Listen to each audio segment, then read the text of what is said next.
샬롬 반갑습니다. 토요 목요 네, 토요일 성경 공부에 오신 여러분들을 주님의 이름으로 환영하고 축복합니다. 자, 오늘은 골로새서를 한번 열어보시기 바랍니다. 골로새서 2장 2장 14절부터 23절까지 제가 봉독해 드리도록 하겠습니다. 골로새서 2장 14절부터 23절입니다. 우리를 거스르고 우리를 대적한 손으로 쓴 법령을 지워버리고 또 그것을 그의 십자가에 못 박아 없애셨으며 정사와 권세를 벗겨내어 그것들을 공개적으로 나타내시고 십자가로 그것을 이기셨느니라.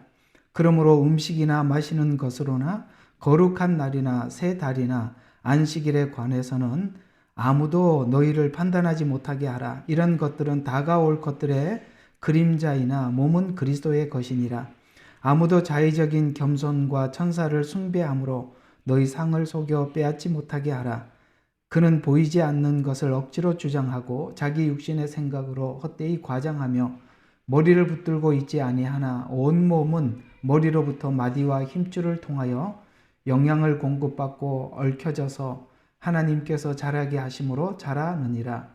너희가 그리스도와 함께 세상의 유치한 원리에서 죽었을진데 어찌하여 마치 세상에서 살아있는 것 같이 법령에 복종하느냐. 손대지 말라, 맛보지 말라, 만지지 말라 하는 것이니 사용함에 따라서 부패할 모든 것이니라. 이것이 사람의 계명들과 교리에 따른 것이라. 이런 것들이 의지 숭배와 겸손과 금욕에 있는 지혜 있는 것처럼 보이나 육체를 만족시키는 데는 아무 소용이 없느니라. 아멘. 우리 지난 시간에 구약에서 나타난 이단성에 대해서 몇 군데 살펴보았고, 자, 오늘은 여러분들과 함께 신약에 나타나 있는 이단성 중에서 저번 주에는 여러분들과 함께 갈라디아 교회에 나타난 이단성을 함께 나누었고요. 오늘은 이 골로새서 교회, 골로새 교회에 나타나 있는 이단성에 대해서 우리가 함께 생각하고 살펴보도록 하고, 이제 다음 주에는 신구약 전체 이단성, 그러니까 쭉 지금까지 했던 그 모든 내용을 정리하는 차원에서 우리가 한번 이단성은 어떤 성격에서 시작을 하는가를 좀 살펴보고, 그 다음에 지금 현대 살아가고 있는 저와 여러분의 그 이단은 어디서부터 어떻게 출발을 했는지, 그 어떤 신학의 문제가 오늘 이 많은 이단들을 생산해냈는지, 그 중에 가장 큰 장본인이었던 이 자유주의 신학, 그런 것들이 예를 들어서 여러분들이 걱정하고 있는 WCC, NCCK 이런 부분들이 다 자유주의 신학이라는 그런 기조 아래서 신학을 정립하고 종교다원주의를 지향하고 있을 때 이것을 눈치채지 못하고 이게 그저 종교다원주의라는 명목으로 우리가 천주교에도 접근을 하고 불교에도 접근도 하고 그들도 구원의 대상이다, 뭐 이렇게 말은 그럴듯하게 하지만 그러나 성경은 이 이단 사상에 대해서 극도로 경계하고 있으며 그것을 반드시 타협하지 말라. 성경은 그렇게 우리에게 부탁을 하고 있다는 사실을 우리가 알고 보면 이런 이단들은 그야말로 우리가 신앙을 지키려고 그렇게 몸부림치고 애를 쓴다 하더라도 이 이단 사상이 침투하는 순간 그야말로 우리 모든 것에 신앙에 무너지게 되고 망가지게 된다는 것을 우리는 알 수 있죠. 이단은 우리가 적당한 선에서 타협할 수 있는 대상이 아니라 극도로 경계해야 할 뿐만 아니라 아주 하나님께서 아주 그들은 문 앞에도 들이지도 말고 인사도 하지 말라고 할 정도로 이단은 아주 무서운 것입니다. 그런 차원에서 우리가 허울 좋게 그저 타종교회도 우리가 복음을 전파하기 위해서는 그들과 연합해야 된다라는 굉장히 그 자애 정신이 투철한 그런 요구 같아 보이나 성경은 아주 반대로 이야기를 하고 있다는 것입니다. 그런 차원에서 우리가 이 마지막 때 이단에 대한 이해를 한다는 것은 참 중요하겠죠. 예수님께서도 미혹을 받지 않도록 주의하라라고 부탁을 하셨던 것처럼 이단은 그만큼 신중해야 하고 경계해야 될 대상임을 하나님은 우리에게 말씀하고 있습니다. 오늘 이 골로새 교회에 나타나 있는 이단성을 여러분들과 함께 하려고 하는 이 시점에 잠시 하나 떠오르는 생각이 하나 있어서 왜 이단을 그토록 우리가 극도로 조심하고 경계해야 되는가를 성경에 나타나 있는 한 내용을 가지고 여러분들과 함께 잠깐 나누면 이런 말씀이 있습니다. 혹시 아가서에 보게 되면 이런 말씀이 있는 거 읽어보셨는지 모르겠는데요. 포도원에 꽃이 피었을 때 여우가 들어와서 그 꽃을 울타리가 이렇게 망가지게 돼서 그 울타리 사이로 여우가 들어오게 되고 여우가 포도원에 꽃을 떨어뜨리죠. 꽃이 떨어지면 여러분 그 포도는 꽃이 살아 있어야만이 꽃이 있어야만이 그 꽃 기반으로 열매를 맺는데 열매를 맺기 전에 꽃이 펴요. 그런데 꽃이 떨어져 버리면 열매를 맺을 수가 없어요. 이단은 바로 그런 것입니다. 우리가 그리스도와 연합하고 열매를 맺으려고 준비하고 있을 때 마치 포도원에 여우가 들어와서 그 꽃을 떨어뜨림으로써 아예 열매를 맺지도 못하게 만들어 버리듯이 이단은 이런 차원에서 여러분과 제가 너무나도 극도로 경계해야 되는 것입니다. 마치 포도원에 꽃을 떨어뜨리는 허는 여우와 같은 존재이기 때문에 그렇습니다. 아예 열매를 보지도 못하고 끝나게 되죠. 무슨 말일까요? 우리가 그리스도와 온전한 연합을 하고 그 복음을 정확히 이해를 하고 열매를 맺는 사람들은 그렇게 이단에 대한 경계, 그 이단에 대한 주의 이런 것들을 충분히 할 수 있을 능력이 있는 사람들이기 때문에 열매까지 가는 거지만 문제는 아직 이 복음에 대한 충분한 이해를 하지 못한 상태에 아직 그 복음이 말하는 열매를 맺기 전에 우리가 어떻게 될 수가 있느냐면 그 여우에게 우리를 노출할 수가 있게 되고 그 여우가 들어와서 우리 속에 있는 그 복음을 빼앗아 가서 열매를 맺기도 전에 아예 싹수를 잘라버리는 것이 바로 이단의 그 악랄한 그 수법이라고 본다면 오늘 아직 믿음이 또 복음에 대한 이해가 뚜렷하게 정립되지 못한 사람들은 우리가 복음에 대한 이해를 하는 것을 넘어서서 이단들이 어떻게 접근을 하고 또 우리의 복음을 어떻게 빼앗아가고 이런 부분들을 우리가 충분히 경계하고 그 경계하도록 우리가 준비해야 된다는 것, 그건 참 중요한 거겠죠. 그런 차원에서 구약에 나타나 있는 이단성에 대해서 여러분들과 좀 했었고요. 이제 신약에 나타나 있는 이단, 특히 갈라디아서와 골로새서에 나타난 이단을 저희들 지금 계속 공부를 해 나가고 있어서 제가 여러분들에게 이렇게 서두에 말씀드리는 이유는 지금 저와 여러분이 하고 있는 이 내용에 대해서 경히 여기지 말고 여러분들도 잘 정리해 주시고 혹 모르면 또다시 반복해서 듣고 그렇게 해서 여러분 것으로 좀 충분히 소화시켜 주십사 부탁을 드리고 싶습니다. 자, 그러면 오늘은 이 골로새 교회에 나타나 있는 이단성에 대해서 한번 살펴보도록 하지요. 각 교회마다 이단이 침투합니다. 여기 아까 말씀드린 갈라디아 교회도 그랬고 골로새 교회도 그랬고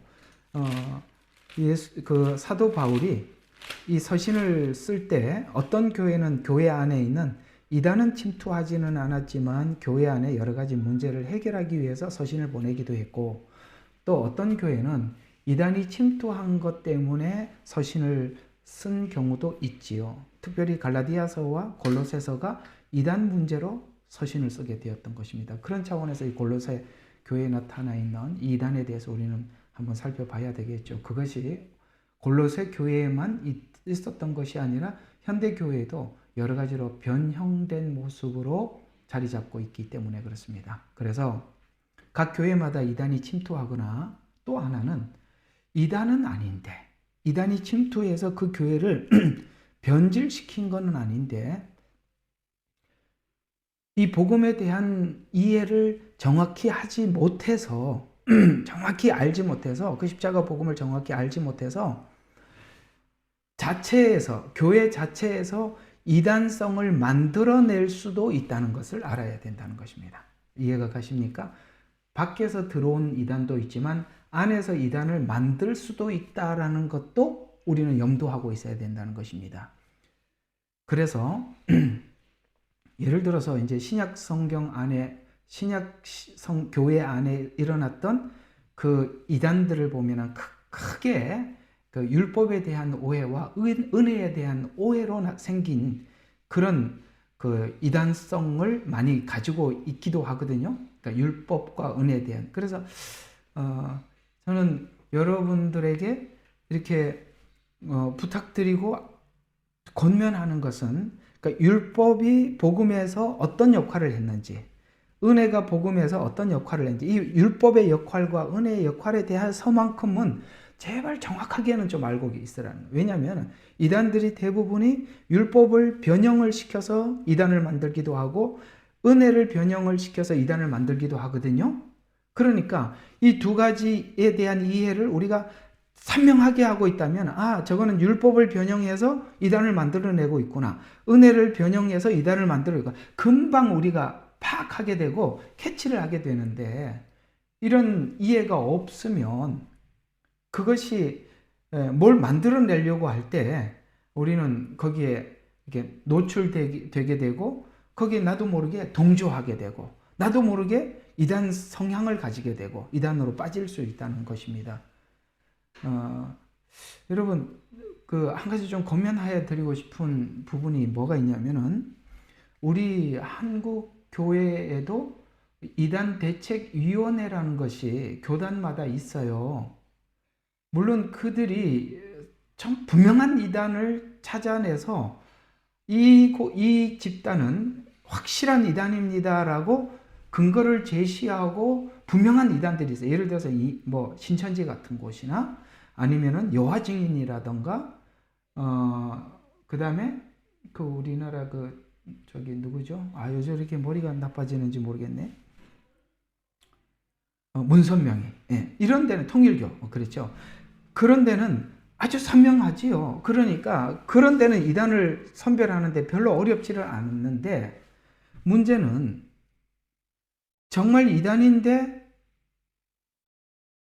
정말 이단임에도 불구하고 이단임을 연구하지도 않고 발표하지도 않고, 아니면은 어떤 곳은 좀 그거보다 훨씬 덜한데, 그러니까 진짜 이단보다 덜한데 완전히 이단이라고 막 이렇게 사람들한테 공포하기도 하고, 그런 곳도 많이 있다는 거예요. 어떤 교단 안에서 그걸 이단으로 정죄를 했다고 해서 다 그런 게 아니라, 실제 그것을 정죄하고 있는 그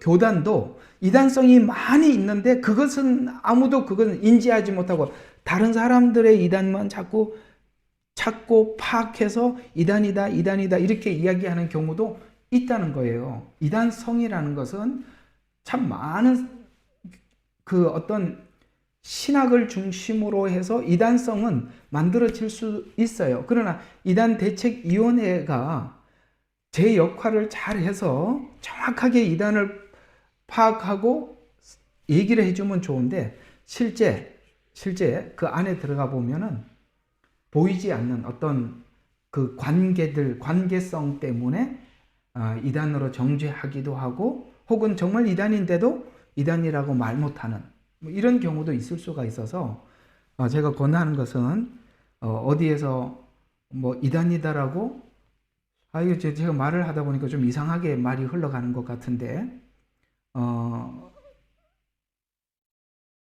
그런 어떤 보이지 않는 관계 때문에 이단이라고 정죄하지 않고 뭐 이런 부분들까지도 우리는 성경을 기준으로서 명확하게 우리가 그것을 선별할 줄 아는 이런 지혜에까지 우리가 도달했으면 하는 마음으로 이렇게 여러분들에게 말씀을 드렸습니다. 이게 말을 하다 보니까 좀 이상하게 되었는데 제 말을 좀 오해하지 않았으면 좋겠습니다.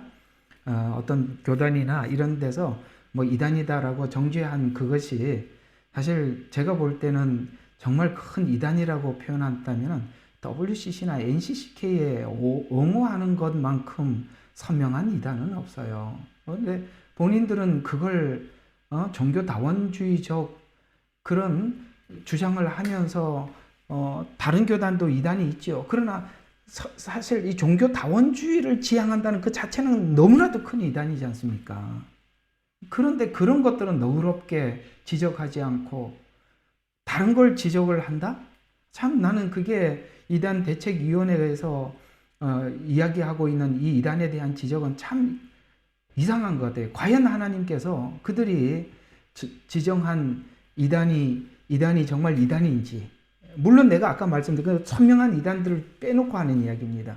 그러나 이걸 지향한다는 그 자체로는 사실 다른 사람들에 대해서 이단이네 아니네 이런 말을 할 자격이 없잖아요. 그걸 옹호하는데요.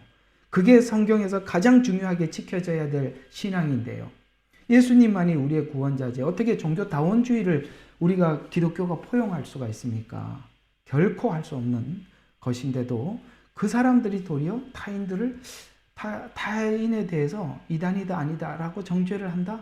그래서 상당히 아이러니한 그런 정죄가 아닐 수 없습니다. 오해하지 않고 좀 들었으면 좋겠어요. 저는 그건 너무나도 심각한 이단성이라고 보기 때문에 제가 말씀을 드리는 것입니다. 자, 계속 한번 보도록 하겠습니다. 그래서 율법주의는 변형이 되어서 율법주의가 변형이 되면 금욕주의로 변신해서 나타날 수 있어요.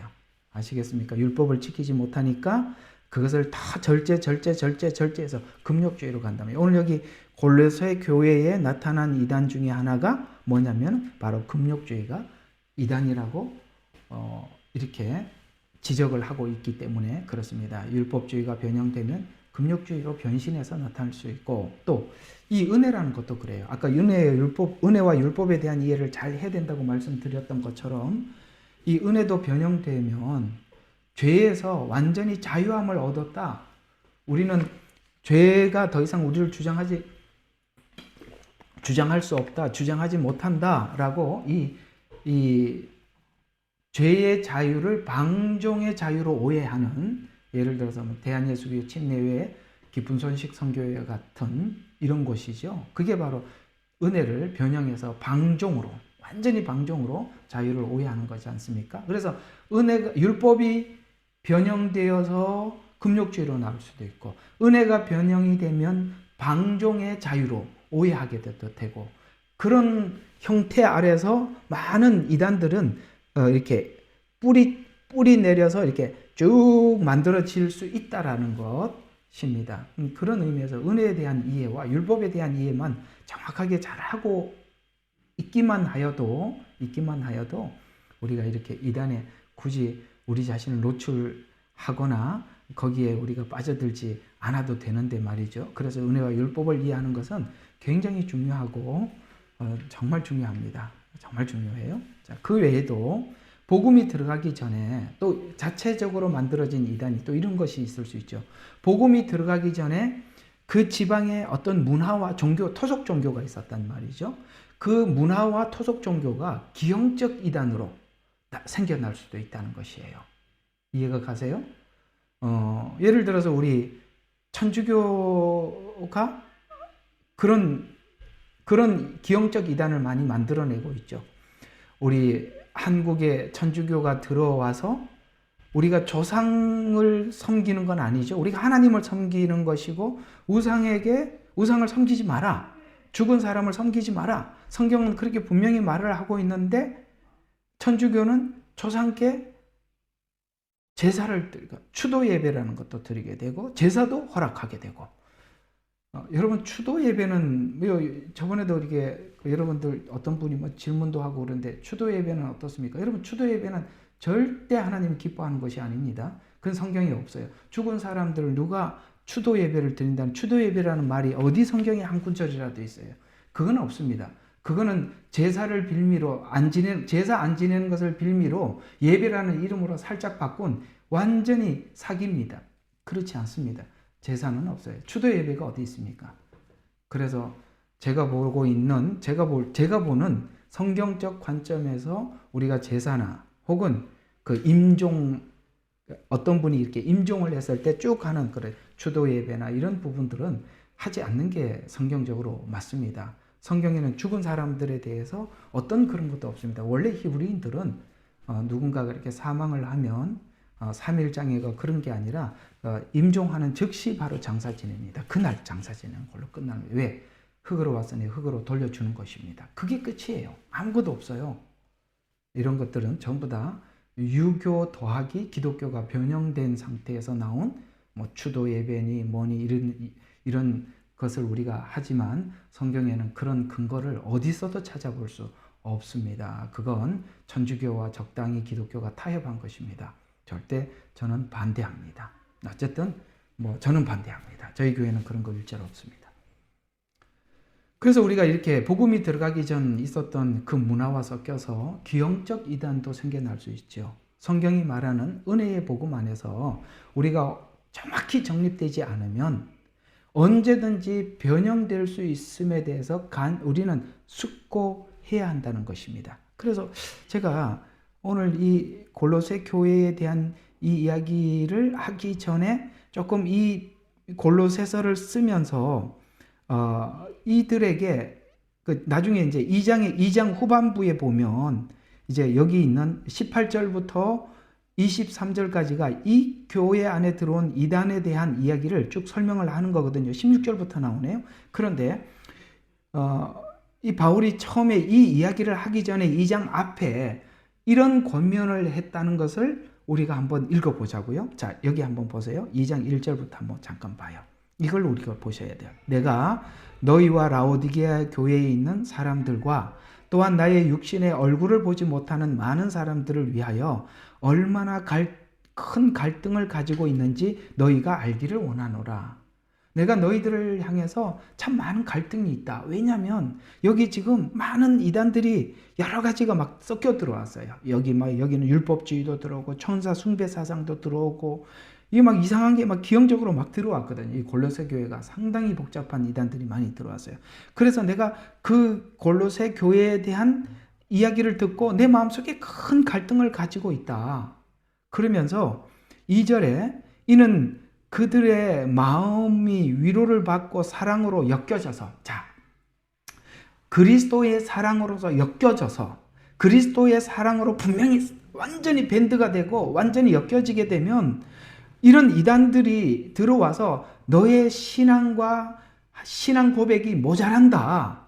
모자라기 때문에 천사를 숭배해라. 더 금욕적으로 살아라. 이렇게 하는 말들을 너희가 받아들이지 않은데, 왜냐하면 십자가의 은혜는 너무나도 완전한데 자꾸 이런 이단 사상이 들어와서 야, 너는 지금 네가 신앙 고백하는 신앙과 믿음이 부족하니까 천사를 숭배해서 너 부족한 믿음을 채워라.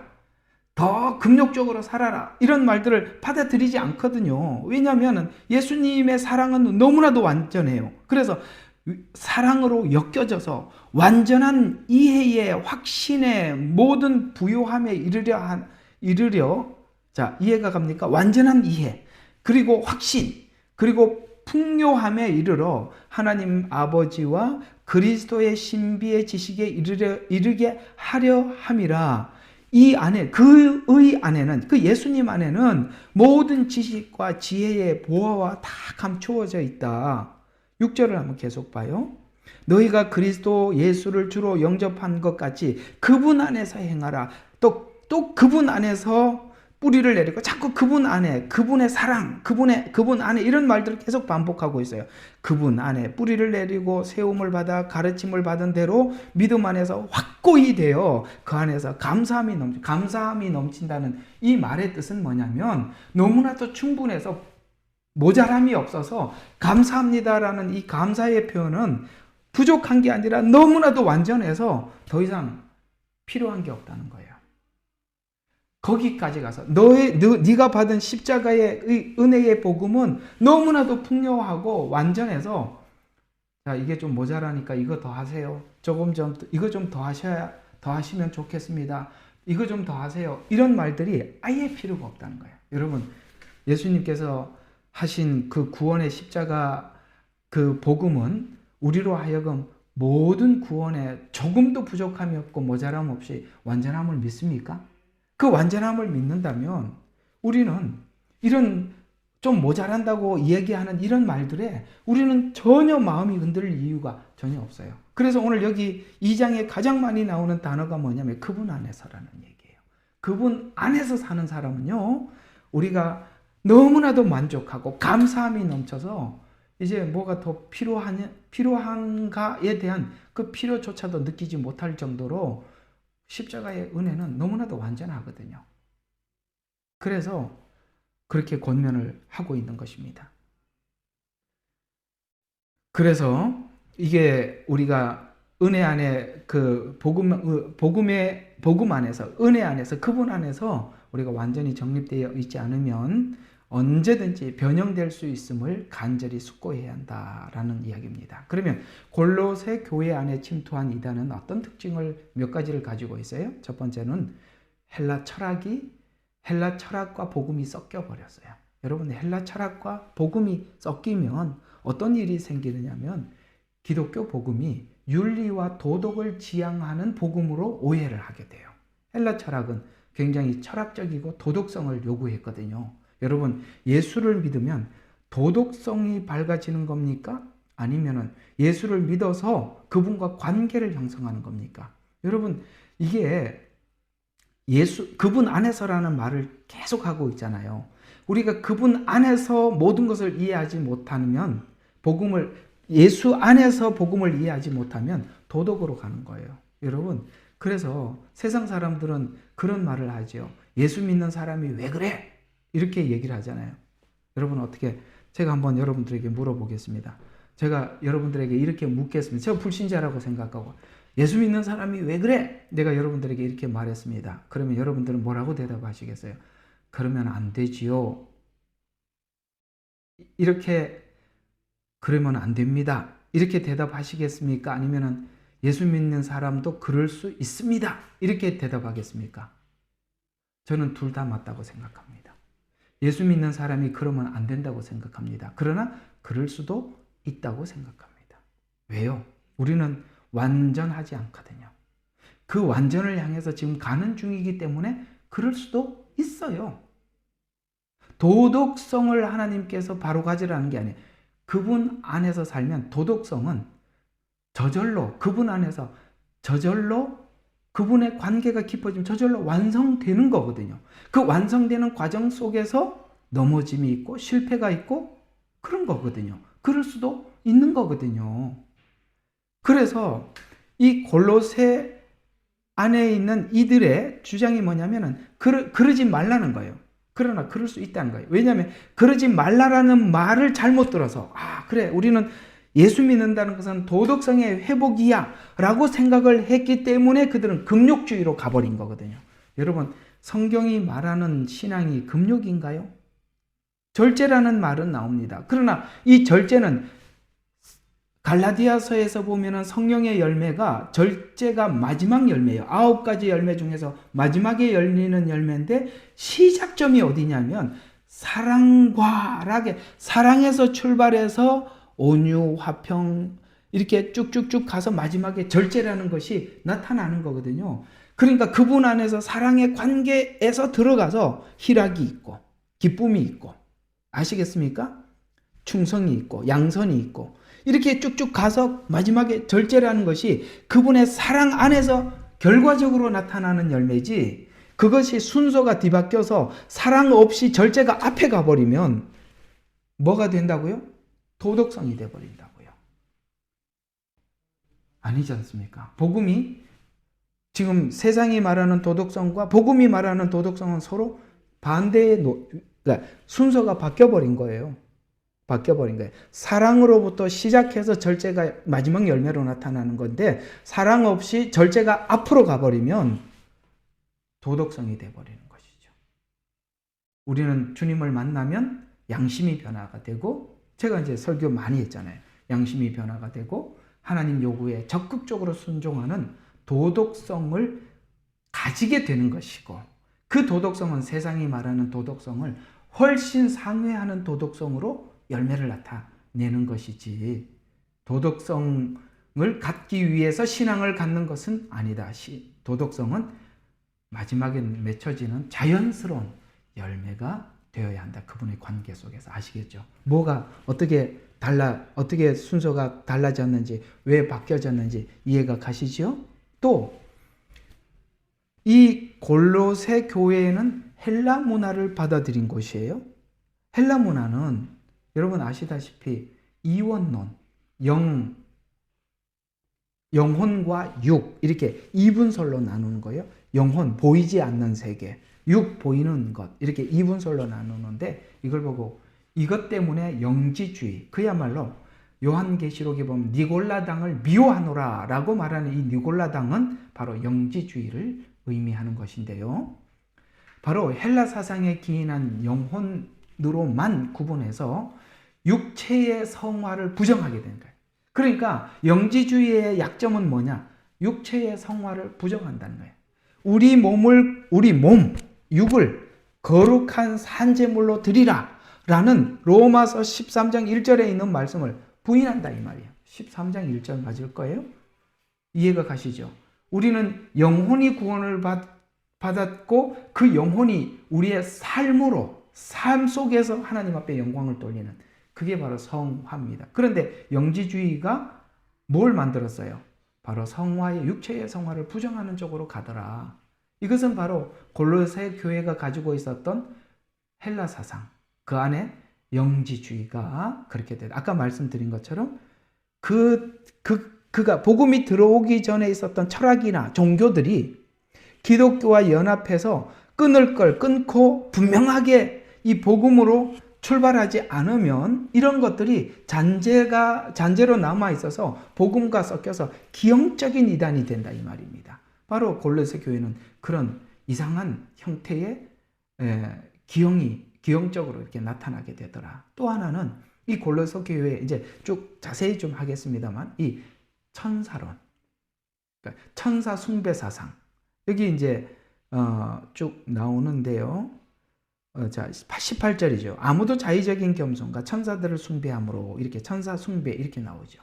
그러니까 천사를 숭배함으로써 성인을 숭배하게 되고 천사를 그러니까 천사는 숭배해야 될 대상이 전혀 아니죠. 천사는 숭배해야 될 대상이 아닌데 천사 숭배 사상이 들어오게 되더라. 여러분 이걸 아십니까? 사단도 천사라는 것입니다. 천사를 잘못 숭배를 하다 보면 사단도 숭배할 수 있다는 것입니다. 여러분 사단도 광명한 천사로 가장을 하기 때문에 우리는 천사는 광명하다라고 생각하면, 광명하면 모두가 천사가 알려준 이야기인가요? 아니지 않습니까? 광명하면 전부 다 천사가 이야기한 거고, 뭔가 좀 부정적이고 찝찝한 상태에서 알려주면은 사단이 가르쳐 준 겁니까? 아니요. 성경은 천사도 우리에게 뭘 알려줄 때는 광명한 상태로 우리에게 찾아와서 알려준다고 말을 하고 있어요. 그래서 여기 천사 숭배 사상이 여기 골로새 교회에 나타나고 있었는데, 여러분 놀랍게도 사단도 천사라는 것을 아셔야 하는 것입니다. 그래서 우리가 이렇게 요한계시록 22장 8절과 9절에 보면 이 천사를 숭배하지 말라는 이야기를 이렇게 말하고 있습니다. 요한계시록 22장 8절과 9절이에요. 나 요한이 이런 일들을 보고 들었노라. 내가 듣고 또 보고 나서, 그러니까 듣기도 하고 보고 보았어요. 계속 천사를 통해서 계속 듣고 보았거든요. 요한이 계속 봤었어요. 그런데 잘 들어요. 계속 보여주고 들었기 때문에 끝까지 천사에 대해서 이렇게 숭배하는 마음이 요한에게도 있었대요. 그래서 내가 듣고 또 보고 나서 이 일들을 내게 준 그 천사 발 앞에 경배하려고, 여기 보니까 골로새 교회도 천사를 숭배하려고 그랬었어요. 천사를 숭배함으로 이렇게 나와 있고, 요한도 천사가 계속 뭔가를 가르쳐 주니까 천사를 경배하려고 엎드렸더니 진짜 하나님이 보내준 천사가 이렇게 얘기한 거예요. 사단은 경배하려고 엎드렸더니 경배해라 이렇게 했겠죠. 그러나 정말 하나님이 보내준 천사가 요한에게 가르쳐 줬더니 진짜 그 천사는 요한에게 이렇게 말했어요. 그가 내게 말하기를 보라 그리하지 말라. 천사가 그랬어요. 나를 그렇게 하지 마라. 나도 선지자들인 내 형제들과 이 책의 말씀들을 지키는 자들과 같은 너의 동료 뭐라고요? 종이니. 천사도 자기가 하나님의 말을 사람에게 전해주는 종에 불과했었다. 하나님께 경배하라. 여러분, 예수님께서 40일 동안 줄이고 굶주리고 난 이후에 사단이 마귀가 예수님 앞에 나와서 나에게 경배해라. 나에게 경배하라고 그랬어요. 그런데 진짜 천사는 누구를 경배하라고 그랬습니까? 하나님께 경배하라. 이렇게 얘기했단 말이에요. 이해가 가십니까? 그래서 가끔씩 보면 이상한 사람들이 있어요. 천세를 숭배해도 된다라는 그런 주장을 하는 사람들이 있는데 오늘 분명히 말을 하고 있습니다. 하나님께 경배해라. 사단은 나를 경배해라. 이렇게 이야기를 했었습니다. 왜요? 오늘 여기 요한계시록 22장에 이 천사는 왜 하나님을 경배하라고 했을까요? 경배 받으실 분은 오직 하나님이고 천사도 그저 하나님께 심부름하는 일에 그 일을 하는 것에 지나지 않기 때문에 그렇다라는 것입니다.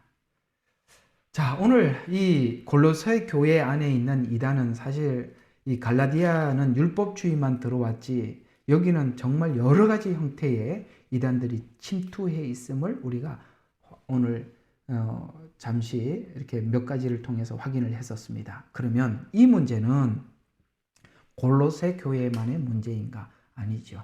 오늘 현대 교회도 이것이 많은 형태로 변형이 되어서 겪고 있는 이단성이죠. 오늘 여기 보면 뭐 별 희한한 이단들이 다 이 골로새 교회에 등장하고 있는데요. 16절에 보면 그러므로 음식으로나 마시는 것으로나 거룩한 날이나 새 달이나 이런 것들은 뭐냐면은 레위기에 나와 있는 음식들 있잖아요. 그러니까 이 음식을 먹어야 한다, 이 음식은 먹지 말아야 한다라는 이 음식으로나 마시는 것으로나 거룩한 날이나 구약에 나타나 있는 거룩한 날들 하나님 앞에 올라와서 뭐 저게 초막절을 지키고 유월절을 지키고 이런 거룩한 날 안식일을 지키고 이런 것들입니다. 이런 것들을 이야기하는 것입니다. 날이나 그다음에 새 달이나 이거 새 달이라고 표현하는 것은 구약 성경대로 표현하면 월삭 예배라는 이야기. 월삭을 드리는 겁니다. 한 달에 한 번 첫날을 하나님께 드리는 거. 그다음에 안식일들에 관해서는 아무도 너희를 판단하지 못하게 하라. 이런 것들은 자 보세요. 구약에 있는 음식은 먹으라 먹지 말라. 거룩한 날을 지키라. 세 달 안식일 이런 것들은 전부 다 뭐냐면은 17절에 이런 것들은 다가올 것들의 그림자. 다가올 것은 뭐죠? 예수님이 어떤 분인지 예수님께서 우리 죄를 어떻게 해결하시는지를 가르쳐 주기 위한 뭐라고요? 그림자이나 모형에 지나지 않았는데 그 모형을 그러니까 원형을 설명하기 위해서 모형으로 예화를 들었던 것이라 이 말이에요. 예화를 들었던 것이 주인공이 돼서는 안 된다는 거예요. 왜냐하면 주인공이 왔으면 예화를 들었던 것이 주인공을 발견하는 데 도움을 주는 것으로 끝나는 거지. 그것이 여전히 섬기는 대상이 되어서는 안 된다는 거예요. 이해가 가시죠? 그림자하고 모형에 불과한 것인데 원형이 왔는데 왜 그림자를 계속 섬기느냐라는 말로 예를 들어서 이게 이렇게 하는 것이 대부분이 안식일 교회가 하는 겁니다. 안식일 교회는 여기에 분명히 이단입니다. 이렇게 요 본문을 보면 정확하게 그들이 주장하고 있는 것이 이단성임을 우리가 알게 되지요. 이런 것처럼 우리가 이런 다양한 이단들이 골로새 교회에 많이 나타나는데 그러면 이 문제에 대해서 이 바울은 우리에게 어떻게 성경은 권면하고 있는가? 자, 첫 번째로 철학과 헛된 속임수로 사람들을 미혹하는 자들이다라고 우리에게 이 이단이 어떤 자들인지를 말해주고 있습니다. 자, 8절입니다. 아무도 너희를 철학과 헛된 속임수로 노략질하지 못한. 자, 철학과 속임수로 뭘 하려고 하는데 뭘 노력하려고 하죠? 뭘 노력하죠? 우리 속에 있는 그 처음 들었던 그 복음을 빼앗아서 변질시켜 다르게 우리에게 변형시키기 위해서 철학이나 속임수를 가지고 우리에게 들어온다 라고 이렇게 말씀하고 있습니다. 그래서 초반에 여러분에게 말씀드린 것처럼 포도원에 꽃이 피기 전에 여우가 들어와서 그 꽃을 떨어뜨린다고 이 아가서에서 말씀하고 있는데, 여러분 이 왜 여우라고 표현했냐면, 여우는 다른 짐승들과 어떤 부분이 좀 특이하냐면, 여우는 어떤 사냥감을 사냥하고 난 이후에 그 속에 있는 내장만 빼먹고 가요. 내장. 여러분 우리 속에 있는 내장 가장 중요한 중심이 뭡니까? 십자가 복음 아닙니까? 그 십자가 복음을 변형을 시켜서 그걸 빼앗아 가려고 하는 것처럼, 여러분 목적이 뭐? 노략질. 뭘 노력하려고 그래? 그 십자가 복음을 노력하려고 한다. 뭘로? 철학과 속임수. 왜 이 철학이라는 단어를 썼는지, 이 철학이라는 단어를 쓴 이유에 대해서 좀 설명을 할 필요가 있어요. 왜 철학이냐? 철학. 이게 참 중요한 이야기입니다. 철학이라는 말은 다양하게 이해할 수 있지만, 성경 오늘 이 골로새서에서는 이 철학이라는 단어를 사용한 것은 특별한 의미가 있어요. 자, 철학은 이성의 바탕을 두고 있기 때문에 그렇습니다. 여러분, 저번에 언제 한번 갈라디아서를 여러분들에게 설교하면서 목요일 날이었을 거예요. 하나님 말씀은 오직 계시로 받았다라고 말씀을 드려요. 계시가 믿음이 되는 것, 그것이 우리의 믿음이다. 계시가 믿음이 되어야지 이성이 믿음이 된 것은 그 믿음이 아니거든요. 이런 것처럼 우리는 하나님 앞에 그 말씀을 통해서 오늘 확고한 확신을 갖기 위해서는 하나님께서 계시해 주신 이 말씀을 성령 안에서 조명해 주시고, 내 속에 조명해 주시고, 조명된 말씀이 내게 확고한 믿음이 되게 해달라고 하나님 앞에 구해서 그것이 믿음이 되어줘야 하는데, 내가 철학, 그러니까 이성을 바탕으로 해서, 예를 들어서 하나님은 그러니까 이성 속에 하나님을 가두면 우리 생각 속에 하나님을 가두게 되는데, 하나님은 우리 생각 속에 절대 들어올 수 있는 분이 아니죠. 왜요? 하나님의 지혜는 우주보다 큰데 우리는 너무나도 단순한 지혜를, 이성을 가지고 있는데, 이 단순한 지성으로 어떻게 하나님의 큰 우주와 같은 지혜를 담아낼 수가 있겠습니까? 바로 생각해봐라.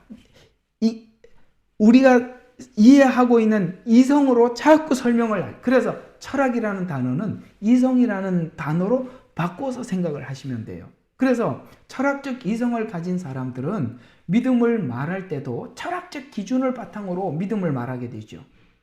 성경을 앞뒤로 잘 끼워 맞추어서 인간의 이성에 거스르지 않으면 진리가 되는 것입니까? 인간이 생각하고 있는 그 테두리 안에서 하나님, 그러니까 작용과 반작, 1 더하기 1은 2다. 이런 식으로 성경을 이해하는 것만이 그게 믿음입니까? 우리 이성 속에 하나님이 들어오셔야 되는 건가요? 절대 그렇지 않죠. 하나님께서 말씀으로 천지를 창조하셨느니라. 여러분 이걸 어떻게 이성 속에 가둘 수가 있겠습니까? 바로 우리가 하나님의 말씀을 우리가 믿음으로 받으려고 하지 않고 이성 속에 가두려고 할 때 그 속임수에 넘어가게 된다라고 말씀을 하고 있는 것입니다. 그래서 이단에 공부만 한 똑똑한 사람, 공부를 많이 한 박사들이 그래서 거기 많이 가 있는 거예요. 왜? 모든 성경을 이성적으로 이해하려고 그러니까. 그런 것처럼 믿음이라는 것이 인간의 이성을 바탕으로 하는 것이 아니라 계시를 바탕으로 우리에게 말씀을 하고 있다라는 것입니다. 철학 아시겠습니까? 그래서 우리가 이성적으로 성경을 이해하려고 할 때 미혹에 노출될 수밖에 없다라고 성경은 우리에게 권해주고 있어요. 성경에서 말하는 믿음은 계시에 근거하고 있다. 자, 골로새서 2장 8절에 아까 철학은 믿음의 속임수며 노략질이라고 말하고 있는데, 콜로새서 2장 20절을 계속 가서 보면 이 이성, 철학을 이렇게 설명하고 있어요. 너희가 그리스도와 함께 세상의 유치한 원리에서 죽었을진데, 세상의 유치한 원리는 뭡니까? 이성, 이걸 이야기하는 것입니다. 죽었을진데 어찌하여 마치 세상에서 살아있는 것 같이 법령에 복종하느냐, 이렇게 말씀하고 있어요. 그래서 믿음을 소유한 성도는 철학적 논리에서 죽은 자들이라 이렇게 표현하면서, 그것은 전통에 따른 유치한 원리인데 세상의 법령에 복종하는 것과 같다라고 말씀하고 있는데요. 만약에 우리가 성경을 이해하는데 이성적 논리 안에서 철학적으로 이해하려고 하면 어떤 문제가 생기는지 2장 19절에 이렇게 말씀하고 있어요. 2장 19절을 다 봐요. 자, 이렇게 말하고 있습니다. 머리를 붙들고 있지 아니하나 라고 말하고 있어요. 머리는 누굽니까? 예수님이 머리잖아요. 우리가 이성적으로 복음을 접근을 하고 이성적으로 복음을 받아들이려고 하는 순간 예수님을 붙잡지를 못한다는 거예요. 여러분, 예수님 붙잡지 못하면 아무 소용이 없잖아요. 그래서 그 뒤에 이런 말이 계속 나옵니다. 머리를 붙들고 있지 아니하나 온 몸은 이게 몸은요, 머리로부터, 예수님이 머리예요. 우리는 그에 붙은 몸이잖아요. 그래서 머리로부터 마디와 힘줄을 통해서 영양의 공급을 받고 엮여져서 하나님께서 자라게 하심으로, 하나님이 머리로부터 공급을 받아야만이 자란대요. 예수님으로부터 받아야만이 우리 신앙이 자란답니다. 이성으로는 머리를 붙들지 못하기 때문에 자랄 수가 없다는 거예요. 자, 여기서 우리 자신들의, 우리 과거들을 한번 가만히 생각해 봐요. 야, 내가 이성적으로 복음을 이해하려고 하면 할수록 절대 우리 믿음은 자라지 않더라. 저는 이 이야기가 굉장히 제 마음속에, 저는 굉장히 마음에 와닿는 그런 사람입니다. 제가 처음에 교회를 갔을 때 제가 예수를 믿게 된 이 경로들을 보면 제가 다녔던 교회 성도님들이 예수님을 만나서 너무나도 많이 변화된 사람들이었어요. 그러니까 변화된 것이 하나님이 계신다는 분명한 나에게는 증거였어요. 그래서 사람들을 보니까 변화가 되어서 분명히 하나님은 계시는 것 같아요. 그런데 성경은 이해가 안 되는 거예요. 성경이 이해가 안 되는 거예요. 믿으려고 하지 않았기 때문에, 이해하려고 했기 때문에 이해가 안 되는 거예요. 왜? 창세기 1장 1절부터 이해가 안 되는 거예요. 사람들이 변화된 걸 보니까 하나님은 계시는 것 같은데 성경은 이해가 안 되는 거예요. 그래서 얼마나 애를 먹었는지 몰라요. 하나님, 교회를 떠날 수도 없어요. 왜? 사람들이 변화된 걸 봤고, 저는 처음에 이상하게 하나님께서 교회를 떠나지 못하게 하려고 교회 다닌 지 얼마 안 됐는데 방언을 주셨어요. 그게 방언이 갑자기 와서 너무 이상했어요. 그런데 참 방언도 주시고 또 사람들이 변화도 됐고 성경은 이해는 안 됐어요. 그래서 너무너무 이해가 안 돼서 한 7, 8년을 교회는 다니면서도 마음속에 도대체 이게 믿어지질 않았어요. 그런데 어느 날 하나님께서 답을 주셨어요. 그게 뭐냐면은 너희가 믿지 아니함은, 히브리서의 어떤 한 성경 구절이 저로 하여금 제 성경의 판도를 확 바꿔놓았던 성경 구절이 하나 있어요.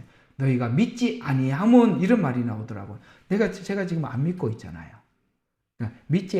너희가 믿지 아니함은 하나님의 말씀을 믿음으로 받지 아니함이, 하나님의 말씀을 믿음으로 받지 않기 때문에 믿지 않는데요.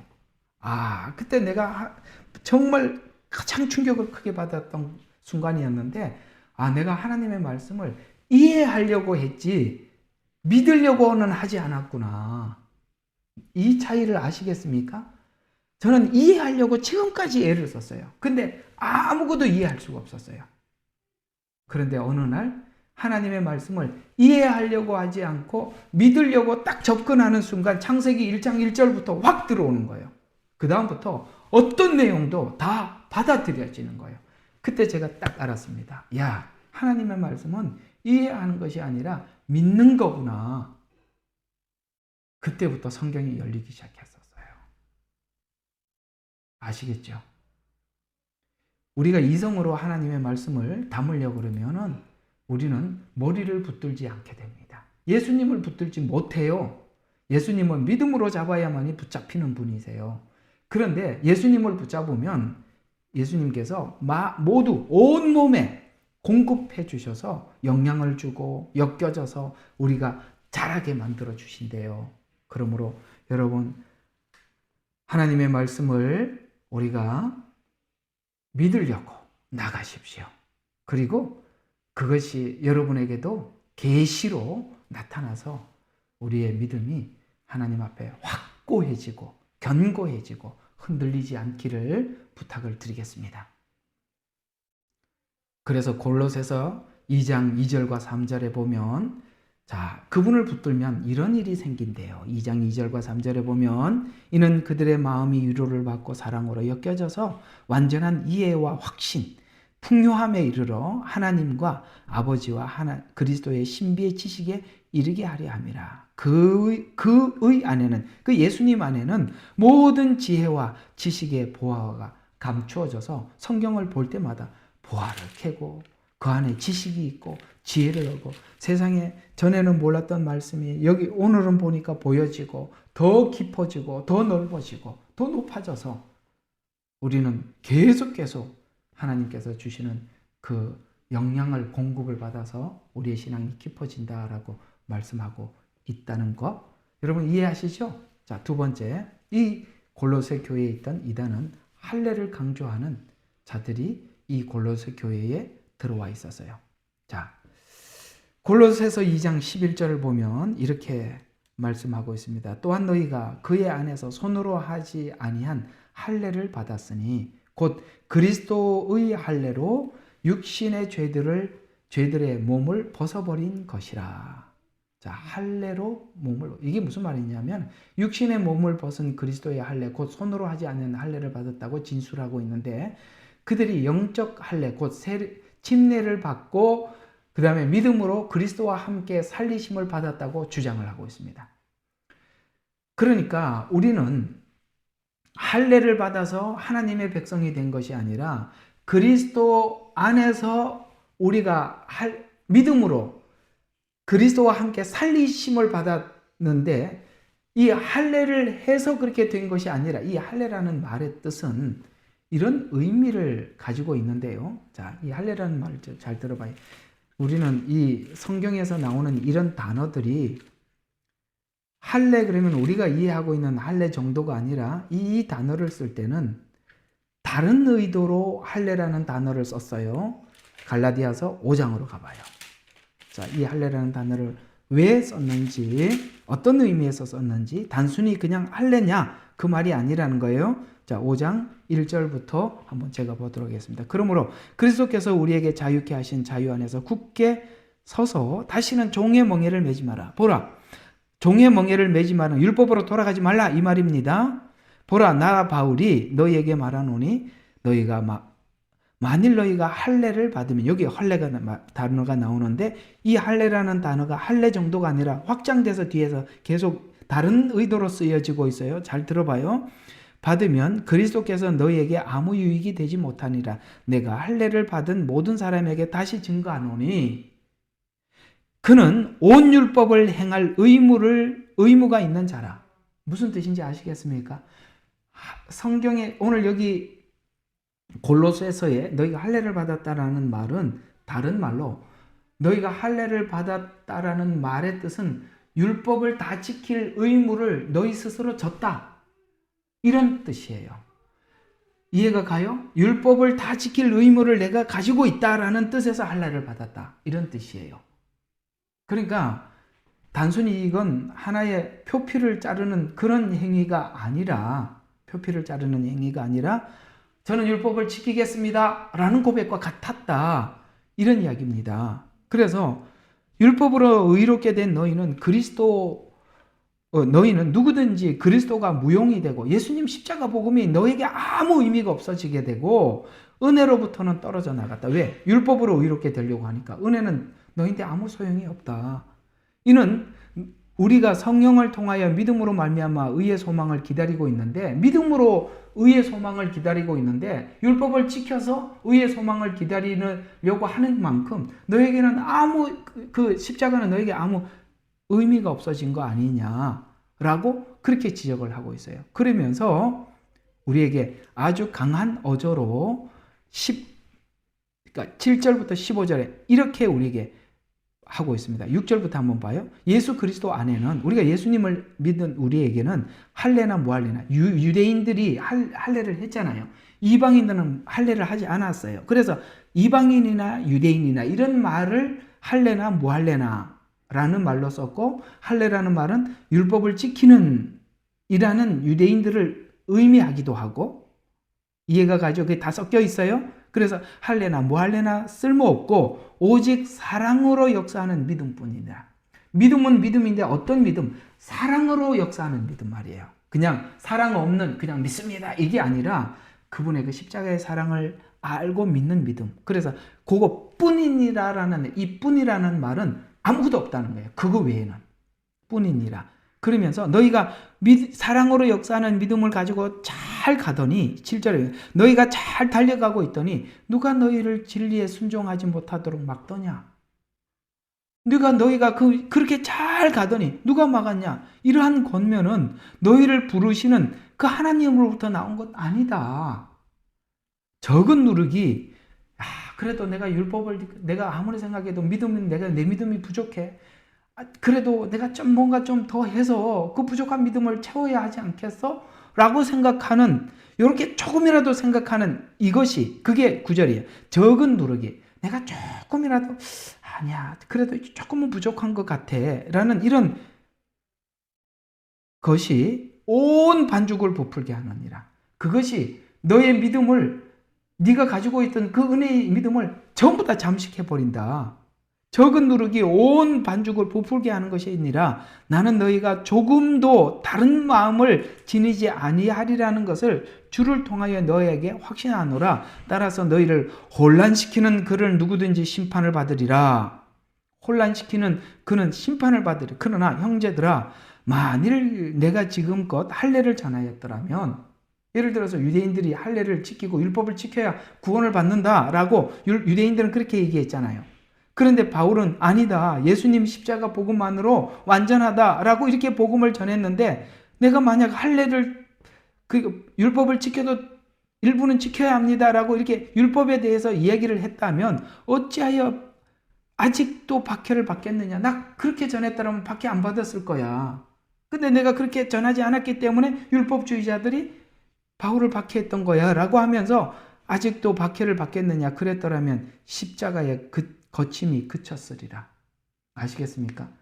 이제는 이게 십자가 복음이 끝나버렸다는 거예요. 여러분, 조금이라도 율법적으로 십자가 복음을 전하면 십자가 복음은 끝나버렸다. 그래서 나는 너희를 혼란케 하는 자들이 심지어 스스로 배워버리기를, 그러니까 개역개정에는 스스로 배워버리기를 원하노라 라고 말한 것처럼, 여러분, 이거는 스스로 확실하게 잘라버려야 되는 것이죠. 율법주의는 내가 믿는 믿음이 조금이라도 부족하다라는 생각을 하는 순간 과감없이 바로 쑥 들어오는 것이잖아요. 그래서 스스로 배워보기를 원하노라. 형제들아, 너희가 자유에게로 부름을 받았으니 그 자유를 육신을 위한 계기로 삼지 말고, 방종으로 삼지 말고, 이게 함부로 살아도 된다 이렇게 하지 말고 사랑으로 서로 섬기라. 온 율법이 한마디 말, 즉 이 말로 이루어졌으니, 율법은 복잡하게 이거 하라 하지 말라라는 말을 했지만 딱 한마디, 네가 하나님의 사랑인 내 마음속에 있어서 하나님께서 이웃을 내 몸과 같이 사랑해라 라는 말이 내 마음속에 딱 들어오면 율법은 하라 하지 말라는 이런 것들 구분할 필요가 없다는 거예요. 내가 하나님이 그 영혼들을 어떻게 사랑하시고 어떻게 생각하실까라는 그 이웃 사랑이 내 마음속에 들어와 있는 순간, 그걸 내 마음속에 간직하는 순간 율법을 하라 하지 마라 따질 필요가 없다는 거예요. 사랑 하나로 완벽하게 정리가 된다. 내 이웃을 내 몸과 같이 사랑하라는 말이다. 말은 것이라. 그러나 만일 너희가 서로 물고 뜯고 삼킨다면, 여러분 율법주의는요, 너는 했다 나는 못했다 정죄하고 그렇게 난장판이 되잖아요. 그러니까 만일 너희가 서로 물고 뜯고 삼킨다면 서로 멸망하지 않도록 주의해라. 그래서 율법주의는 이렇게 물고 뜯고 멸망으로 갈 수밖에 없지만 사랑으로 섬기는 것은 그것만큼 완전한 게 없다라고 이야기를 하는 것입니다. 여기까지 말씀을 드렸는데 이 할례를 받아야 된다는 이 말 알아들으시겠습니까?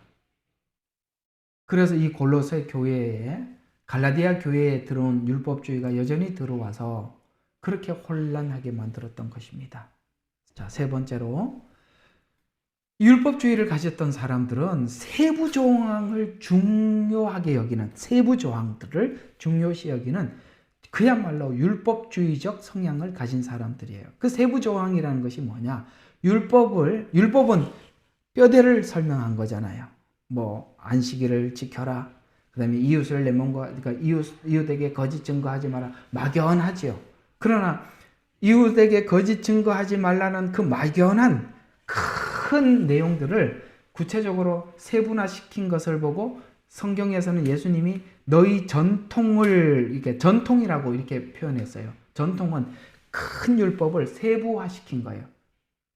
이해가 가시죠? 세부적으로 만들어 놓은 거. 예를 들어서 뭐 탈무드 같은 거, 이런 것들도 하나의 전통이라고 볼 수 있는 것입니다. 그 세부 조항에 대해서 매우 구체적으로 이렇게 해야 된다, 저렇게 해야 된다, 그렇게 하더라는 것이죠. 예를 들어서 지금도 우리가 이스라엘에 가보면 안식일 날 엘리베이터가 사람이 조작하지 않아요. 왜?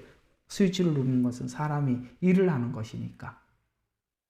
그런 세부 조항들만 너무나도 치우치게 돼서 사람들이 세부 조항을 잘 지키면 나는 하나님 앞에 지킬 믿음을 잘 지키고 있다라고 착각을 하게 되지 않습니까? 그런 것처럼 이 세부 조항에 굉장히 모든 것을 올인하게 돼요. 그들은 율법과 조문을 지켜야만 구원이 이룰 수 있다라고 그렇게 믿었어요. 그러나 이 성경은 범죄한 인간에게 죄의 대가를 지불할 것을 집요하게 요구하는 채무증서, 곧 율법을 하나님이 그 조항에서 모두 지워버렸다. 이런 것들을 세부 조항을 다 지웠다. 이렇게 말씀하고 있어요. 그것이 바로 2장 14절에 골로새서 2장 14절에 이렇게 말씀하고 있어요. 자, 우리를 거스리고 우리를 대적하는 손으로 쓴 법령. 손으로 쓴 법령이 뭡니까? 십계명을 비롯한 구약에 있는 여러 가지 율법들을 이야기하는 것입니다. 계명을, 그래서 손으로 쓴 그 법령을 지워버리고 또 그것을 십자가에 못 박아 뭐 했다고 해요? 없앴다라고 말하는 이 말은 뭘 의미하느냐면, 이걸 가지고, 이 단어 하나 가지고 세대주의자들은 율법의 시대는 지나갔다. 왜? 하나님이 다 지웠대요. 라고 하면서 율법 폐기론을 주장하는데, 아니에요. 율법 폐기론을 주장하는 것이 아니라 다른 의미라는 거예요. 율법을 완성을 했다. 율법은 손으로 써서 법이잖아요. 이렇게 해라, 하지 마라. 우리에게 그렇게 강요했어요. 그러나 그 강요가 우리에게는 더 이상 아무 의미가 없는 것은, 우리는 우리 마음속에 하나님의 시선으로 이웃을 사랑할 마음을 우리는 너무나도 충분히 가지고 있어요. 하라, 하지 말라는 이 말 자체가 우리에게는 별로 중요하지 않아요. 이해가 가시나요? 그래서 그런 차원에서 십자가로 이기셨다, 지우셨다. 15절이니까 정세와 권세를 벗겨 그들로 공개적으로 나타내시고 십자가로 그것을 이겼다. 이건 정사와 권세를 벗겨, 참 이건 설명하기 너무 긴 이야기인데 여러분 이 15절 많이 좀 연구해 보세요. 이거 오늘 이 15절 딱 들어가서 설명하다 보면 이야기 못할 것 같아요. 정사와 권세, 이게 어떤 정사와 권세냐? 사단이 하나님 앞에 정당하게 요구하는 거 뭐죠? 아담과 하와가 선악과를 따먹었잖아요. 선악과를 따먹었기 때문에 하나님의 말씀인 죽음이 찾아왔죠. 그 정사와 권세는 인간을 속여서 인간이 죽음과 심판을 당할 수밖에 없는 처지에 권리를 사단이 하나님 앞에 요구했다 이 말이에요. 왜? 인간이 먹어버렸잖아요. 속은 건 인간이고 결국은 인간은 사망과 심판의 그늘 아래 매어 있는, 그래서 하나님 앞에 사단이 당당하게 요구하죠. 하나님, 먹지 말라, 먹는 날에는 죽으리라고 했는데 저들이 먹었지 않습니까? 그렇기 때문에 죽을 수밖에 없지 않습니까? 그건 하나님의 말씀이지 않습니까? 그래서 하나님도 우리 인간을 살릴 수가 없어요. 왜? 하나님의 하신 말씀이니까. 그 권세를 사단이 가지고 있었다는 거예요. 그것이 율법이래요. 그것이 율법, 그러면 여러분들이 모세가 쓴 율법만 율법이 아니라 에덴 동산에서 먹지 말라, 먹는 날에는 죽으리라도 율법이다 이 말이에요. 이해가 가세요? 그것도 율법이란 말이에요. 그래서 사단은 자기 권리를 가졌대요. 인간은 심판을 받아야 하고 그 다음에 죽어야 한다는 그 권리를 가져야 되는데, 예수님께서 십자가에서 우리의 죄를 다 대속함으로써 이제는 사단이 그 권리를 하나님 앞에 행사할 수 없게 됐다. 요구할 수 없게 됐다 이 말이에요. 그런 의미에서 오늘 무슨 몇 절 그래서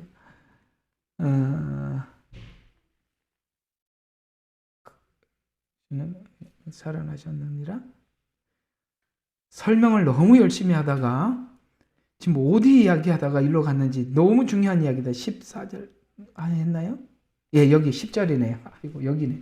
너무 열심히 했. 자, 너희도 모든 정사와 권세의 머리이신 그 안에서, 예수님이 그걸 해결해서 그 안에서 온전해졌다. 또한 너희가 그의 안에서 손으로 하지 아니한 할례를 받았으니, 구약의 율법 지켜서 우리가 이렇게 된 게 아니라 곧 그리스도의 할례로, 예수님께서 우리의 죄를 십자가에서 다 대신해서 육신의 죄들의 몸을 벗어버린 것이다. 아시겠습니까? 우리 다 벗어버렸다. 너희로 침례로 그와 함께 장사되었고, 그래서 우리가 그분 안에서 예수님께서 우리 죄를 대신해서 다 거기서 장사되었고, 그 다음에 하나님께서 그를 죽은 자들로부터 살리셨다. 그러니까 죽을 수밖에 없었는데 하나님이 예수님을 살려줌으로써 우리가 예수 안에 들어가기만 하면 살아났잖아요. 그게 부활이잖아요. 그래서 살리신 그분의 믿음 안에서 그로 말미암아 살아났느니라. 너희 죄들과 너희 육체의 모할례 가운데 죽었던 너희를 하나님께서 그와 함께 살리셔서 너희의 모든 허물과 죄를 용서했는데, 이제는 더 이상 그 날을 지키고, 그 다음에 안식일을 지키고, 16절에 있는 음식을 가려 먹고 절제하고 그런 거 아니다 이런 얘기입니다. 이제는 그런 것이 우리의 구원을 좌우지하고 그런 것이 아니라 예수님 안에서 완성되었다 이런 이야기입니다. 그래서 이 말은 바로 율법이 폐기되었거나 경시되었다는 말이 아니라 사랑 안에서 율법이 완성되었다라는 뜻에서 우리에게 이 말씀을 하고 있는 것입니다. 이게 제가 더 이상 설명하지 않아도 이 정도는 이제 여러분들이 이해하리라 믿고 넘어가 보겠습니다. 그래서 이미 옮겨졌는데, 우리가 이제 이렇게 옮겨졌는데 율법으로 다시 돌아간다면 십자가의 속죄를 우리가 무시하거나 혹은 우리 공로로 구원을 얻으려는 시도가 된다. 이들은 하나님과 아무런 관련이 없는 사람이 되게 된다라고 우리에게 권면하고 있는 것입니다. 골로새 이단의 율법적 경향은 유대적 율례들을 지키는 것인데, 금식, 그 다음에 절기, 초승달 축제, 안식일 이런 것을 강조하는데, 오늘날 현대 교회 안에 있는 이단들 중에서 크게 안식교나 유대교가 그렇죠. 유대교도 기독교 입장에서는 이단이거든요. 그런 것들을 지켜야 의롭다함을 받고 구원을 받을 수 있다고 그들은 믿었어요. 그래서 그 십자가의 완전성을 믿지 못하는 자들은 그걸 받아들이게 되더라. 율법 조항들을 아무도 비판하지 못하게 하라고 당부하고 있어요. 그런 수준에서 형식적 율법 수준에 집착하지 말고 복음적 차원에서 율법을 이해하고 행동해라 라고 권면하고 있습니다. 구약의 율례들은 장래일에 대한 그림자일 뿐 실체는 아니라고 말하면서 그 실체와 원형은 바로 예수님이시다. 이렇게 우리에게 말씀하고 있는 것입니다. 자, 구약이 모형이라는 거 잘 알고 계시죠? 히브리서 9장 성경 구절만 말씀을 드리겠습니다. 히브리서 9장 23, 24절 적을 분들 적어두세요. 10장 1절 이거 두 개를 참조해 주시면 되겠습니다. 이건 내가 히브리서 하면서 많이 강조를 해서 더 보지는 않겠습니다. 그래서 율법 조항들은 하나의 모형이지 그 자체가 원형은 아니고 원형은 따로 있는 것입니다. 바울이 모형과 원형의 개념을 직접 사용한 것은 아니지만 그림자와 실체 개념은 바로 그런 뜻에서 말씀하고 있는 것입니다. 원형을 도외시하고 예수님 자체를 도외시하고 모형에 집착하는 것은 어리석은 일이다라고 우리에게 권하고 있죠. 자, 네 번째로 이들이 이렇게 우리 속에 있는 십자가 복음을 빼앗기 위해서 마음의 숨은 교만을 꾸며낸 겸손으로 위장을 했다라고 이 꾸며낸 겸손에 대한 이야기는 이것은 그들의 성품에 대한 진술로 바울은 그들이 얼마나 간교하고 속임수에 능한 자들인지 이 꾸며낸 겸손 이렇게 표현하고 있습니다. 그러나 그것은 꾸며낸 겸손은 사실은 교만이다. 이렇게. 그래서 겸손은 교만의 변종이라고 지금 소개하고 있습니다. 여러분, 제가 교회를 다닐 때 이런 지적을 한번 받아본 적이 있어요. 누군가 이런 말을 하는데요. 굉장히 공감이 갑니다. 지나친 겸손은 교만의 극치다. 다시 한번 말해드릴까요? 지나친 겸손은 교만의 극치다. 여러분, 그게 꾸며낸 겸손입니다. 겸손은 겸손한 그 자체에서 겸손이 그렇게 꾸며지지 않습니다. 그래서 가짜 겸손은 정말 교만으로 보여져요. 그래서 여기 꾸며진 겸손이라고 이야기를 합니다.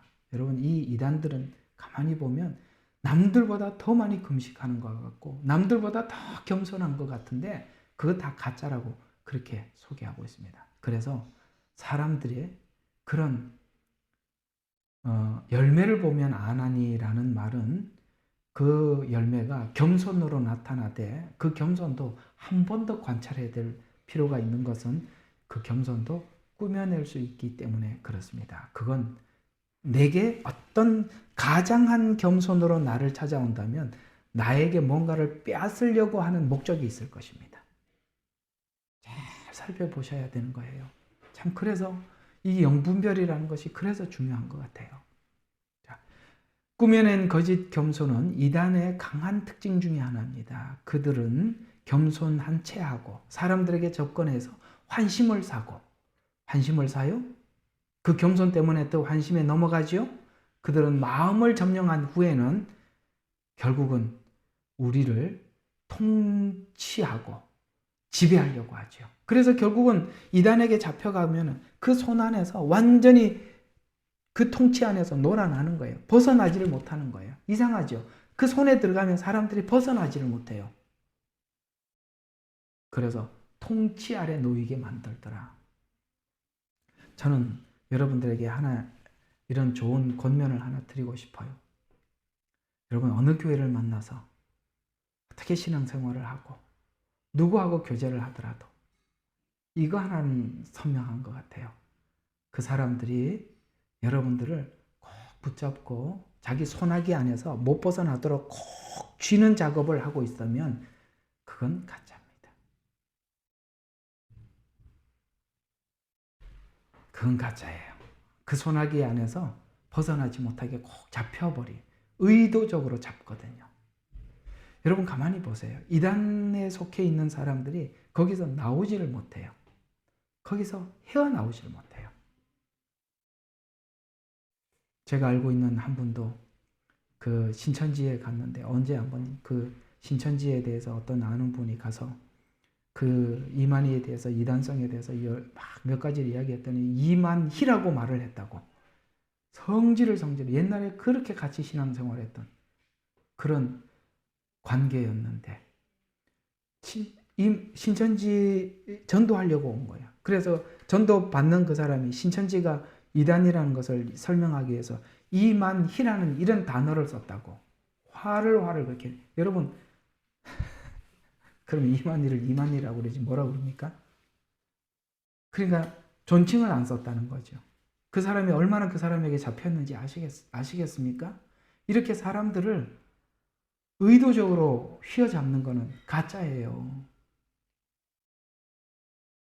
그래서 이단의 특징 중에 하나는 바로 꾸며낸 겸손으로 그들의 통치하는, 그래서 통치하려고 한다라고 그렇게 말씀하고 있는 것입니다. 노략질하고. 자, 다섯 번째로 이제 마지막이에요. 이 골로새 안에 있는 이단성 중에 하나는 천사 숭배 사상에 관해서 골로새서 2장 18절 아까 읽었던 그 천사 숭배에 대한 이야기. 그게 이렇게 소개를 하고 있어요. 자, 2장 18절을 한번 보세요. 자, 천사를 숭배함으로 자기의 상을 속여 빼앗지 못하게 하여 그는 보이지 않는 것을 억지로 주장하고 자기의 생각을 헛되이 과장하여 라고 그렇게 말씀하고 있습니다. 그 본 것에 집착해서 육신을 따라서 헛되이 과장하고 그래서 결국은 머리를 붙들지 않게 만들다라고 이야기하는데 1세기 유대교가 천사를 지극히 높이고 숭배했던 사실을 우리가 생각해 볼 때 그들은 당대에 유행하는 것들을 끌어들여서 사람들의 어리석은 마음을 현혹시켰던 것으로 보여요.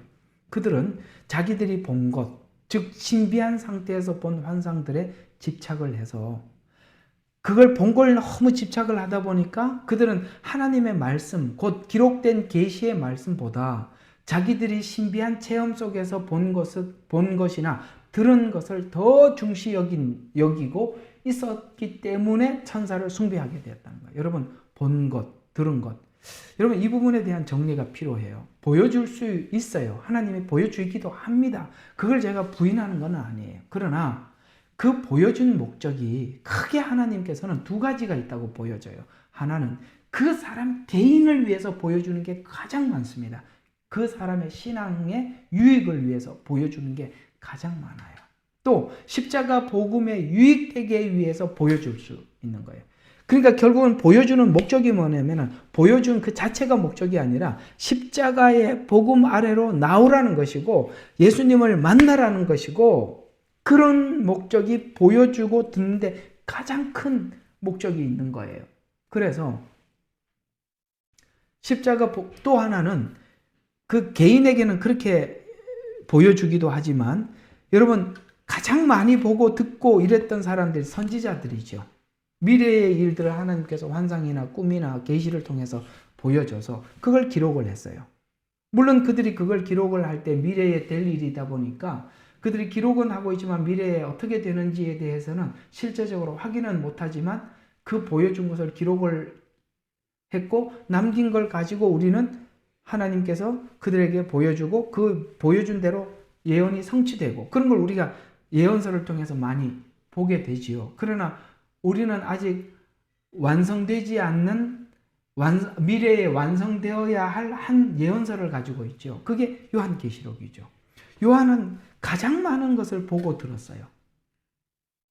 왜 요한에게는 요한의 개인의 신앙의 유익이 되기 위해서 밤모섬에서 그 외롭게 있을 때 하나님께서 찾아오셔서 지금 환난을 당하고 어려움을 당하고 있는 7 교회에 이 서신을 보냄으로써 그들을 위로하기 위해서 요한에게 보여주었죠.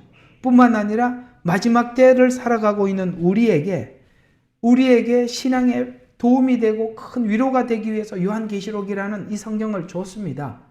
그런데 왜 요한에게는 요한의 개인보다는 그 당시에 어려움을 당하고 있는 7 교회와 마지막 종말을 살아가야 될 종말의 마지막 때를 살아가고 있는 성도들을 위해서 줬지요. 이 요한계시록은. 그러면 보통 보여주고 들려주는 것은 각 개인의 신앙을 위해서 십자가 복음 앞으로 나오게 하기 위해서 개인에게 줬다면 요한은 왜 개인보다는 전체를 위해서 줬을까요?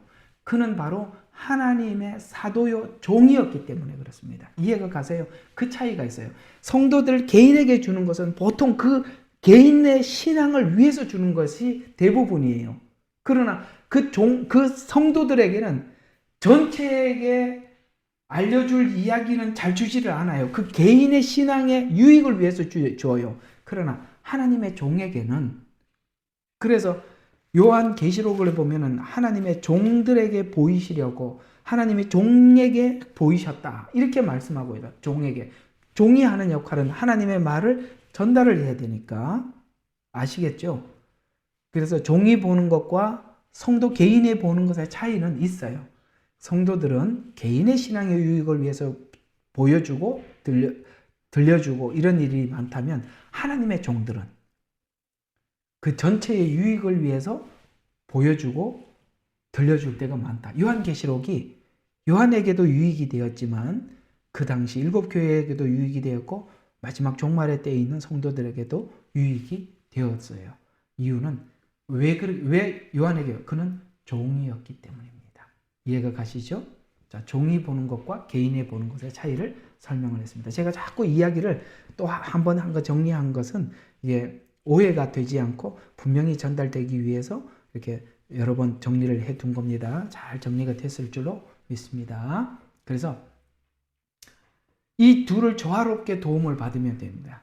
그러나 계속 본 것을 의지하려 한다면 문제는 악령도 그 보는 것에 대한 철저한 믿음을 가지고 있는 자들에게 조작하여서 속일 수 있다는 것입니다. 그래서 우리는 본 것을 의지하지 말고 본 것이 하나님이 내게 뭔가를 보여주셨더라도 그것을 내게 신앙의 유익으로 십자가 복음의 유익 아시겠어요? 십자가의 복음의 유익으로 삼는 것으로 끝을 내고 또 한 가지 보여준 것이 성경에 나와 있는 근거를 찾기 전까지는 일단은 그것을 내 것으로 완전히 삼지 말고 일단은 올려놓고 기다리세요.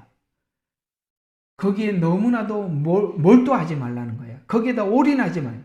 성경은 안 보고 하나님 보여주세요, 들려주세요. 그렇게 하지 말라는 말이에요. 그러면 악한 영도 보여주고 들려줄 수 있어요. 얼마든지. 우리는 성경이 가장 정확한 계시지 개인에게 보여주고 들려주는 것은 그에게 조금 유익이 되고 그 십자가 복음과 연관이 되지 않으면 아무 의미가 없어요. 그냥 버려도 아무 의미가 상관이 없는 거예요. 성경이 가장 분명한 계시입니다. 이와 같이 바울은 골로새 이단을 생각하면서 그곳 교인들을 향해서 포괄적 개념을 사용해서 이것이 너희들이 이런 것들은 세상의 초보적 원리다라고 당부하면서 세상의 초보적 원리란 이단자들이 내세우는 철학이나 율법의 가르침을 의미하는데 바울은 이단자들이 율법에 규정된 음식법 같은 규례를 강요하는 것에 왜 순종하느냐라고 반문하고 있어요.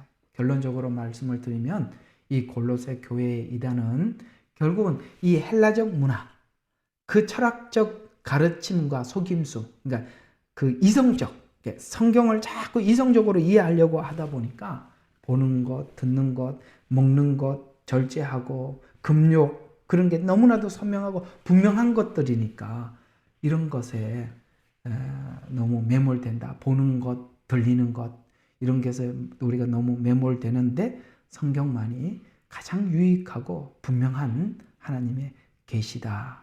이런 것에 함몰되지 말라라고 이렇게 부탁을 하고 있는 것입니다. 자, 신약 교회는 제가 두 군데만 다뤘어요.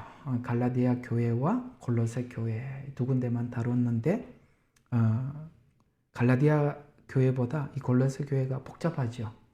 왜 이렇게 복잡하냐? 바로 이 헬라 문화 안에서 복음을 이해하려고 했기 때문입니다. 이 골로새 교회도 그렇지만 우리 한국 교회도 넘어야 될 장벽이 있죠. 우리 한국 교회가 가지고 있는 문화적 장벽. 그것이 복음과 아울러서 어떻게 변형돼서 나왔나? 라는 부분들을 묻는다면 우리는 그 변형된 많은 부분들을 우리가 생각해 볼 수 있지요. 아까 처음에 말씀드린 것처럼 추도 예배 이런 것들도 유교 사상과 기독교 사상을 섞어서 만든 이상한 변형된 이단이죠. 그것도 분명히 이단이거든요. 근데 그것도 굉장히 심각한 이단인데 이런 것들은 이단이다라고 말하지 않고 이 정통적인 이단이 아니다고 이야기하고 있는 교회도 추도 예배를 허가를 해요. 괜찮습니다라고 이야기하거든요. 그것도 심각한 이단인데 이해가 가세요? 그런 것들은 지적을 하지 않고 다른 것을 지적을 한다? WCC나 NCCK의 종교다원주의를 받아들이면서 그들이 이단 정죄를 한다? 그래서 저는 이런 부분들에 대한 정말 많은 의문점이 있어요. 과연 정죄할 자격이 있는가?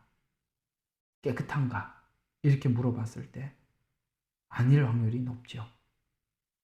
그런 차원에서 처음에 제가 이 일을 제기했던 것입니다. 아시겠죠? 누가 이단이다라고 이야기한 것 외에도 얼마든지 현대교회는 이단성을 많이 소유하고 있고 그것은 심각한 문제이다 라는 부분 여러분들과 함께 나누었습니다. 자, 기도하고 마치죠. 하나님 감사합니다. 골로새 교회는 헬라 문화가 들어와서 아주 복잡하게 이곳에는 율법주의도 들어왔고 천사 숭배 사상도 들어왔고 그 다음에 구약에 있는 그 율법도 들어와서 만지지 말라, 먹지 말라, 금욕주의도 들어온 아주 복잡한 형태의 유형을 띠고 있습니다. 그것은 바로 복음이 들어오기 전에 있었던 배경 때문에 일어난 문제인 것입니다.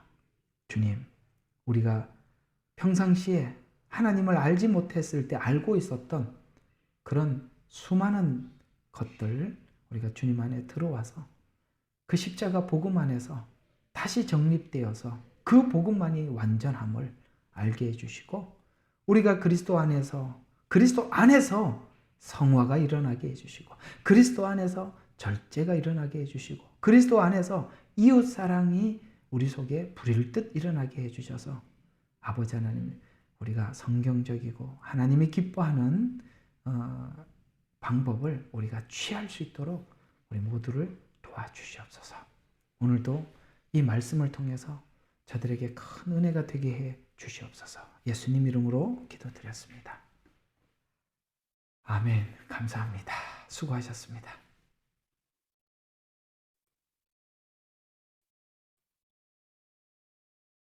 예. 자, 우리 나가면서 좀 인사들 좀 하고 나가세요. 수고하셨습니다. 예, 저 먼 곳에 계신 분들도 예, 고맙습니다. 예, 감사합니다. 예, 고맙습니다.